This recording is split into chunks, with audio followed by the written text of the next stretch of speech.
a lot of people that goes to laboratory, they go and test for malaria, and before you know it, they do the wider test, the popular wider test. Now, is the wider test still effective?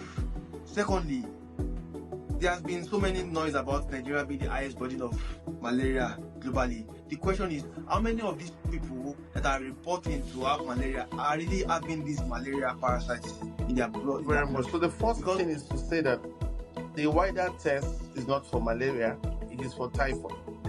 And then I'm sure you were mentioning that because of the practice that if somebody went to a facility and is having his fever, they either suspect typhoid or they suspect malaria. So, and I can tell you, in case of typhoid, typhoid is being over reported. That's a different matter now. Now let's talk about the malaria.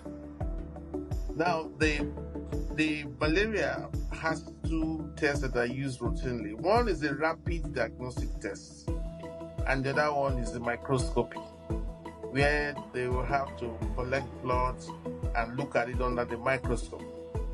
Now, there are things going on which we have observed that for some reason, some healthcare providers are not even, when they do the test and the test is negative, they still go ahead to treat.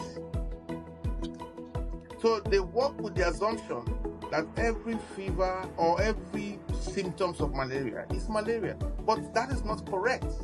So they go ahead to treat, and then for them to treat, the record of that test must be positive.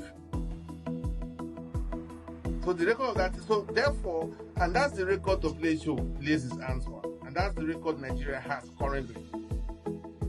So not until we move now to unbundle that process, but we will not be able to now begin to get the correct clinical cases. But look at what